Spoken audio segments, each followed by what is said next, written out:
सभी का स्वागत है। आप लोग ने देख लिया होगा, आप लोग का रैंक कार्ड आ चुका है। जिन्होंने नहीं देखा है वेटनरी का रैंक कार्ड, वो वेबसाइट पे जाइए, आपको रैंक कार्ड मिल जाएगा, ठीक है। अब जो सबसे बड़ा ये क्वेश्चन है, इस बार वेटनरी का काउंसलिंग सिर्फ वेटनरी का काउंसलिंग ऑफलाइन हो रहा है, ठीक है। और ये ऑफलाइन हो रहा है, इसमें क्या क्या मतलब नया बात है, ऑफलाइन में क्या क्या आपको चीज़ ध्यान रखनी है, वो सब कंप्लीट बात करेंगे, कैसे ऑफलाइन काउंसलिंग होगी, ठीक है। आपको स्टेप बाय स्टेप सारा बात बता रहे हैं, आप ध्यान से पूरा वीडियो देखो, आपको सारा कुछ क्लियर हो जाएगा, ठीक है। उसके बाद भी यदि कोई डाउट बच जाएगा, आप हमें कमेंट बॉक्स में पूछना, हम उसका जवाब देंगे, ठीक है। चलिए आप ध्यान से सुनते रहो, मैं क्या क्या कह रहा हूँ। देखो, आपने पहली बात तो रैंक कार्ड डाउनलोड कर लिया होगा अपना, ठीक है। रैंक कार्ड में आप अपना रैंक देख लीजिएगा, ठीक है। दूसरी बात, सबसे इम्पोर्टेंट बात जो ऑफलाइन काउंसलिंग में है, वो ये है कि आपको सारे डॉक्यूमेंट, अभी मैं डॉक्यूमेंट का लिस्ट बताऊंगा आपको, वो सारे डॉक्यूमेंट अलॉन्ग विथ आपका जो भी उस कॉलेज, जो भी कॉलेज में आपको एडमिशन लेना है, वेटनरी में 2 ही कॉलेज है, एक तो पटना वाला और एक किशनगंज वाला, ठीक है। पटना वाला में कितना सीट है, किशनगंज वाले में कितना सीट है, शायद सीट मैट्रिक्स अभी दिया नहीं है, ठीक है। वो मे भी दे सकता है, अभी जब देगा मैं आपको अपलोड करके बता दूंगा वीडियो के थ्रू, किस में कितनी सीट्स है, आपको पता चल जाएगा, ठीक है। जिस भी कॉलेज में आपको सीट मिलेगा, ठीक है, उस कॉलेज की जो भी फी स्ट्रक्चर होगी फर्स्ट ईयर की जो फी स्ट्रक्चर होगी, उस फर्स्ट ईयर की फीस को आपको लेके जाना है, ठीक है। आपको सारा डॉक्यूमेंट लेके जाना है, मैंने बता दिया। और कौन कौन डॉक्यूमेंट लेके जाना अभी बता रहा हूँ आपको, ध्यान दीजिए, पहले आप सुन लीजिए, सारा डॉक्यूमेंट लेके जाना है। दूसरी बात कि जितनी भी फ़ी होंगे फर्स्ट ईयर के, ठीक है, वो सारे फीस आपको लेके जाने हैं, ठीक है। आप फी स्ट्रक्चर वेबसाइट से देख लेना, या फिर आपको कॉलेज की वेबसाइट से देख लेना, या फिर आपको बीसीसी की वेबसाइट पे मिल जाएगा, ठीक है। उन्होंने अपलोड कर दिया है, ठीक है।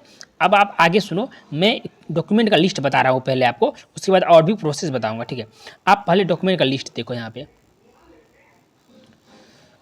जो सबसे इंपॉर्टेंट है वो मैं पहले बता रहा हूँ, ठीक है। आप ये डॉक्यूमेंट का लिस्ट देख रहे होंगे, आपको स्क्रीन पे क्लियर दिख रहा होगा, आप सारा डॉक्यूमेंट का लिस्ट देख लो। इसमें से मैं जो डॉक्यूमेंट इंपॉर्टेंट है वो मैं बता रहा हूँ कि उसमें आपको डॉट हो सकता है, इससे डॉट नहीं होगा आपको, लेकिन जिसमें डॉट होगा वो मैं अभी क्लियर कर दे रहा हूँ, ठीक है। जिसमें जितनी कॉपी लिखी हुई है, ठीक है, आपको उतनी कॉपी लेके जानी है, ठीक है।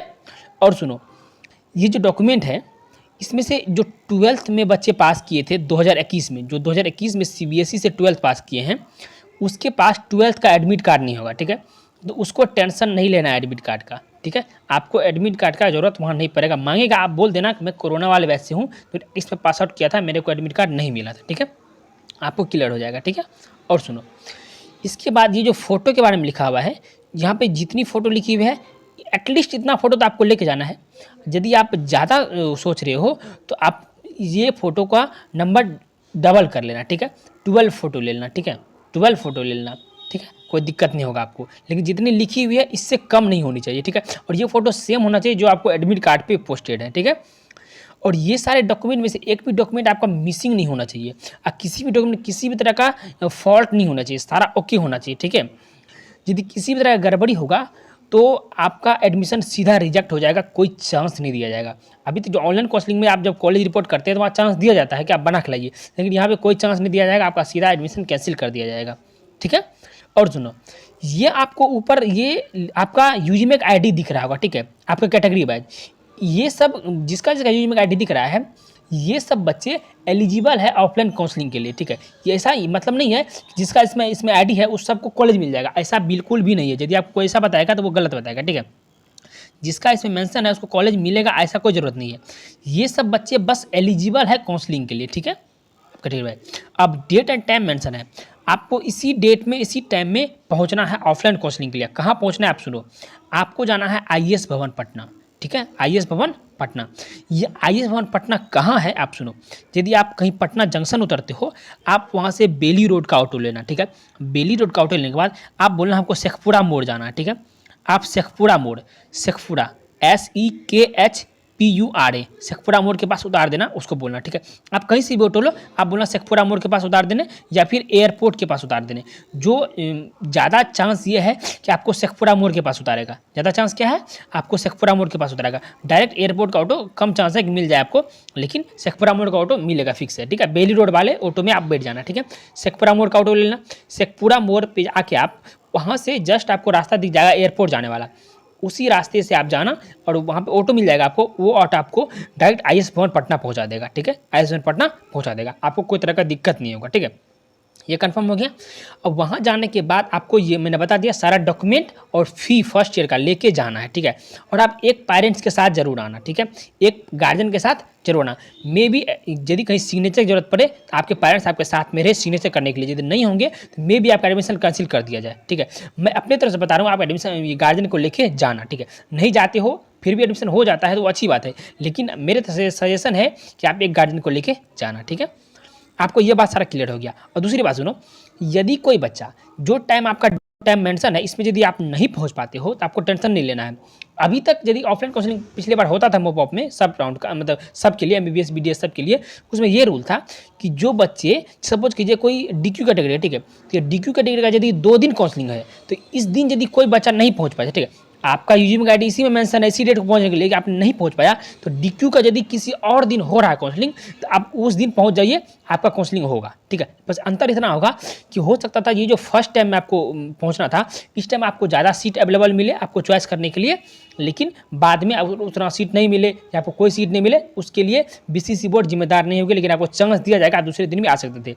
लेकिन इस बार नया रूल ये है कि यदि आप जो डेट टाइम में मिला यदि आप नहीं पहुंच पाए तो आप पूरा काउंसलिंग जब तक चल रहा है, ठीक है, उसमें से किसी भी डेट में आप पहुंच सकते हो, आप अपना सारा डॉक्यूमेंट और फी लेके, ठीक है। ये ऐसा रूल क्यों ला दिया, इन्होंने क्लियर ये मेंशन कर दिया है, सिर्फ आप पढ़ लेना, आपको मैं पढ़ा दूंगा। ये सिर्फ ले लीजिए कि जो बच्चे नहीं पहुंच पाते हैं ना, वो बच्चे काउंसलिंग जब तक चलेगी उसमें से किसी भी डेट को पहुंच जाइए। लेकिन अभी तक ऐसा रूल नहीं था, अभी तक ऐसा रूल था कि उस कैटेगरी, जैसे सपोज आप बीसी कैटेगरी को, ठीक है, तो बीसी कैटेगरी का यदि 2 दिन काउंसलिंग चलना है, तो यदि आप फर्स्ट दिन में नहीं पहुंच पाए तो सेकेंड दिन में आपका यूजीएम गाइड में मेंशन नहीं है, लेकिन फिर भी यदि आप नहीं पहुंच पाए फर्स्ट वाले दिन में, सेकेंड वाले दिन में आप पहुंच जाइए, आपका काउंसलिंग होगा। लेकिन इस बार ऐसा बता दिया है कि काउंसलिंग जब तक चलेगी ना, आप किसी भी दिन अपना डॉक्यूमेंट और फी पेमेंट लेके पहुंच जाओ, आपका काउंसलिंग होगा। लेकिन मैं ये कह रहा हूँ, सजेस्ट कर रहा हूँ कि आपको उसी दिन पहुँचना हर हाल में जिस दिन आपका डेट रहेगा, ठीक है, जिस कैटेगरी में आप हो, जहाँ पर आपका यूजीएम गाइड मेंशन है और जिस डेट को आपको बुलाया गया है उसी डेट और टाइम को आपको पहुँचना है, ताकि आपको ज़्यादा से ज़्यादा सीट मिल सके वहाँ पे काउंसलिंग करवाने के लिए। ये सीट कैसे मिलती है, चॉइस फिलिंग कैसे होता है, वो मैं अभी बता रहा हूँ। देखिए, वहाँ पे कोई चॉइस फिलिंग नहीं होता है, वहाँ पे एक बड़ा सा टेबल लगा रहता है, उस टेबल पे सारे कॉलेज का, इसमें 2 ही कॉलेज है तो दोनों कॉलेज के सीट मैट्रिक्स दिखाए रहेंगे कैटेगरी वाइज, ठीक है। यहाँ कॉलेज का नाम रहेगा, यहाँ कैटेगरी वाइज सीट मैट्रिक्स दिखाए रहेंगे, ठीक है। आप जिस कैटेगरी में हो, जिस कैटेगरी में सीट बचा हुआ है, आप सीधे उस पर बोल देना कि हमको ये सीट चाहिए, वहाँ पे बुलाया जाएगा रैंक वाइज, ठीक है। सपोज कीजिए ये जितने भी इसमें से सब आपको मैं बता रहा हूँ, सुनो आप देखो, यदि ये आपको दिख रहा है यहाँ पे, सपोज कीजिए ये DQ कोटा वाला, ठीक है, यदि इसमें से ये एक ही यूजीएम का डिमेंशन है, ये यूजीएम का एक से ज़्यादा रहता तो उसमें से जिस यूजीएम का आईडी वाला का नंबर अच्छा है, मार्क्स अच्छा है, रैंक अच्छा है, उसको पहले बुलाया जाएगा, उसके बाद उससे कम रैंक वालों को, उसके बाद उसके कम रैंक वालों को, ठीक है। आप समझ गए मैं क्या बता रहा हूँ, जिसका मार्क्स सबसे अच्छा है उसको पहले बुलाया जाएगा, उससे कम मार्क्स वाले उसके बाद, उसके कम मार्क्स वाले उसके बाद, ठीक है, उसी कैटेगरी में। और उसके अकॉर्डिंग सीट भरता चला जाएगा, जो सीट आपके टाइम तक, जब आपको बुलाया जाएगा उस टाइम तक जो सीट आपका खाली रहेगा उसी सीट में से आपको चुनना है। और ध्यान रखिएगा, जो सीट आप एक बार चूज कर लीजिएगा, आपको सीट बदलने का मौका नहीं दिया जाएगा। यदि एक बार आप चूज कर लिए, आपको यही लेना है, आप बोल देना हाँ हमको यही लेना है, लॉक कर दीजिए, तो आपको लॉक कर दिया जाएगा और सारा एडमिशन प्रोसेस वहीं पे हो जाएगा। सारे कॉलेज के वहाँ पे टीचर बैठे रहते हैं, प्रोफेसर जो भी एडमिशन इंचार्ज रहते हैं वो सब बैठे रहते हैं, आपका एडमिशन वहीं पर फाइनल हो जाएगा, आपको अलॉटमेंट लेटर दे दिया जाएगा, सही, ठीक है, सारा कुछ हो जाएगा, पेमेंट भी ले लिया जाएगा। और ध्यान से सुनो आप, आगे क्या होगा, यदि आपका जो भी एडमिशन में यदि किसी तरह का कोई डॉक्यूमेंट में कमी रह गया तो अभी आप उसको सुधार करके जाओ, ठीक है। यदि पेमेंट नहीं आपके पास है तो आप पेमेंट अरेंज करके जाओ, आपको कोई तरह का चांस नहीं दिया जाएगा, मैं क्लियरली आपको बता दिया, ठीक है। मुझे उम्मीद है आपको सारा कुछ समझ आ गया होगा कि कैसे कैसे काउंसलिंग होगा, ठीक है। आप आराम से जाना, कोई तरह की दिक्कत नहीं होगा, सारा कुछ आप जब IAS में पहुँचोगे तो आपको सारा कुछ वहाँ पे क्लियर हो जाएगा, कैसे काउंसलिंग होना है, कैसे क्या होना, ठीक है। आपको कोई तरह का दिक्कत नहीं लेना है, ठीक है। आप आराम से पहुँचो, सारा कुछ हो जाएगा आपका, ठीक है। आप समझ गए मैं क्या कहना चाहता हूँ। अब यदि फिर भी आपको कोई तरह का दिक्कत आपके मन में रह रहा है, ठीक है, कोई तरह का मतलब कन्फ्यूजन है, आप हमें डायरेक्ट कमेंट करो, हम आपका जवाब देंगे और आपसे कांटेक्ट करेंगे, आपसे मिलेंगे, हम आपका डॉट सोल्यूशन देंगे, ठीक है। चलिए, यहाँ तक देखने के लिए आपका बहुत बहुत धन्यवाद।